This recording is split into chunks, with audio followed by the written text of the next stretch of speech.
We're out for a little hike today. It's a beautiful summer day along the river.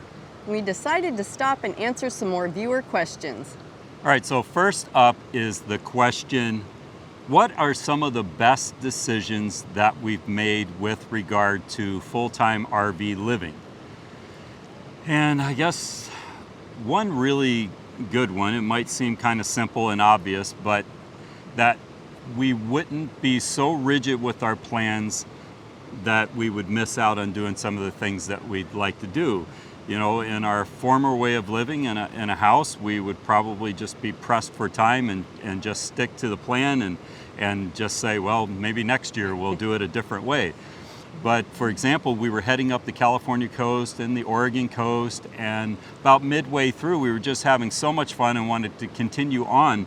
But we were thinking, wow, we have reservations up in the Mount Hood area, and we were just kind of feeling like, wow, we have to keep those. But it ended up that we called them and they were okay with the cancellation, and we continued up the coast and had a great time.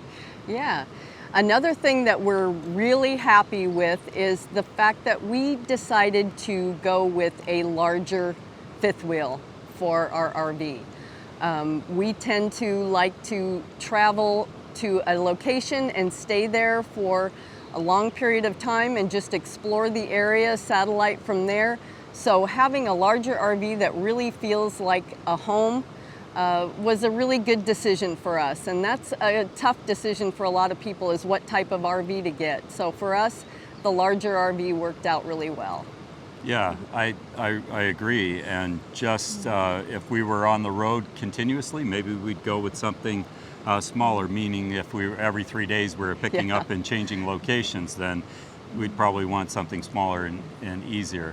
Another good decision that we made was not getting a campground membership, one of these types that have certain locations around the country and you can stay with them. And I mean, this works really great for a lot of people, but the reason why we didn't do a campground membership such as that is because we felt like we didn't want to only go where they had campgrounds, and we didn't want to only stay for the period that they allowed us. We wanted to be much more dynamic than that with our travels. That's not to say that we wouldn't do that in the future, or that anyone doing that now is wrong, because they're not. Whatever works for you is what you have to do. Works great for some people, so yeah, do what's right for you. Next is, do you have any personal advice for someone wanting to get into full-time RV living, or a couple getting into it? Well, I guess the primary thing that comes to mind is just making sure that you're following your own path, doing what you want to do. Don't follow, what we're doing to a T, or anyone else. Just make sure it's exactly what you want to do and try to do it to the best of your ability, and just keep watch on that to make sure that you're actually happy and accomplishing the things that you set out to do.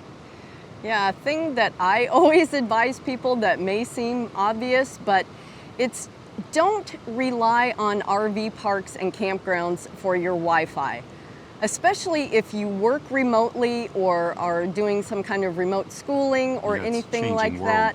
It's very, very changing. A lot of people are doing that, but they're relying on the campground to have adequate Wi-Fi for them to be able to do that. And you just can't. The campgrounds don't have that type of Wi-Fi. It's mostly, check your email, maybe do some web searches, things like that. But if you have to rely on your work or school for Wi-Fi, make sure that you have your own way of accessing that, either through a hotspot or some kind of, portable internet that you can take along with you, so that you don't have to rely on the campground or the RV park. Yeah, there's definitely ways to do it.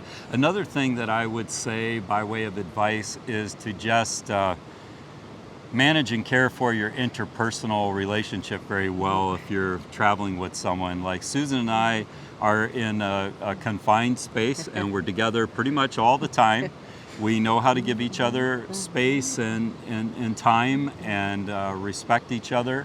And this is something that we have to do no matter where we're at and how we're living. So We just are a little bit more mindful of it in such a confined and Yeah. regimented lifestyle, I guess, if you will. Yeah, we're a little bit more used to it. It was a little easier transition for us because we did work at home together before this, so we did spend a lot of time together. A lot of couples don't. They work independently of different jobs, or one is at home and one is at work, and it's a very different dynamic for them to be together all the time. So keeping that in mind and keeping an eye on that is definitely some important advice. Well, I don't agree with you. No, I'm just kidding. The next question is, what is the biggest mistake that you've made while full-time RV living? And this is something we've been doing for over 6.5 years now. Well, I guess it would have to come down to maintenance. It's not that we don't do an adequate job at it, because we do. We try to stay on top of the vehicle and the fifth wheel for obvious reasons. We're living in it, traveling in it, so we want it to work and do well and hold up. But recently we've discovered something that should have been on our maintenance schedule that wasn't, and that was our hot water heater. Yeah, we discovered that there's some yearly maintenance that needs to be done with a hot water heater in an RV, and we were unaware of it, and it was definitely a big mistake. Yeah, and it had a lot to do with hard water that we'd been in the desert Southwest, and it was just very corrosive to the inside of it and everything. But you know, our hot water heater lasted for over 6 years. I think that's pretty good for a 12-gallon water heater in an RV. But anyway, it gave way on the bottom of it and flooded out. And fortunately, all the water went out the bottom of the RV and didn't cause any water damage whatsoever. And I ordered in the hot water tank and did it myself, and which wasn't easy. It was a little difficult to find one for one thing, and then putting it in was a little bit quite of a chore. Yep. Another thing, a bonus mistake, if you will, is not following up on things that you're promised from the dealership when you purchase an RV. Yeah, in our case, we were promised by the actual manufacturer, a representative of the manufacturing company promised us several things, and it's not that we didn't follow up, because we did one whole year of voicemails and emails, all of which went unanswered, and then finally one phone call after I just pretty much had enough of it, and I went and talked to other people in the company, and they said, well, bring it to us, you know, thousands of miles away, and we'll see what we can do. No promise, but we'll see what we can do. Not on our itinerary. So anyway, I think that maybe we could have approached that a little bit better in the beginning and not let so much time pass. And it's just, you know, we're busy doing life, and those things weren't really on the radar, but I think if we had it to do over, they would be. Yes. Another question that we get asked quite often is, which RV design feature would we change if we had it to do over? This is an easy one for me. It's the color of the decor and the flooring, curtains. I love the dark woods and the dark browns and the dark tans, but in an RV, it just makes it way too cave-like and confined. And I guess I was thinking, well, we'd just be able to open the windows and bring in the light, and that would make it seem less cavey-like. But unfortunately, if you're in a cold or hot climate and need to have the Reflectix in your windows to, you know, provide more insulation, you're not getting that light. Or even if you're in a treed campsite, there may be so many trees that the light isn't coming in. Right. And just the dark wood really is not the way to go in the small space, I think. So I would definitely go with a lighter interior for sure. Yeah, and I agree a lot with that. I feel like we should have skylights and maybe some more windows, but there's only so many places you can put windows in an RV, because you need other amenities and features and things. So it is what it is. I guess if we had it to do over, we'd probably pick something that let a lot of light in, although as Susan said, we would have to cover those and to keep out the hot sun or to keep out the cold. So it's give and take. This question is, what would you like to be doing that you're not already doing in the RV lifestyle? I guess I would like to be doing more auxiliary camping where we just load up the truck and kind of car camp at different places, maybe for 3 days at a time or something like that. Just a little bit of outside auxiliary camping, I guess, you know, kind of like you do when you're in a house and then you go off on a camping trip. We don't really consider RVing camping. Right. Some people do, we don't. Our camper has always been our tent or a backpack.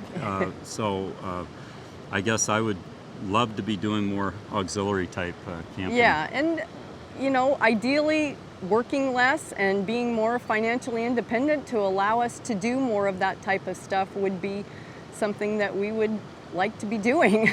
Yeah, and doing more videos. Those were answers to some of the questions that we've received. If you have questions that you would like for us to answer, please feel free to leave them in the comments or to send us an email by way of our website. And please remember to share, subscribe, and click on that little notification bell. Thanks for watching.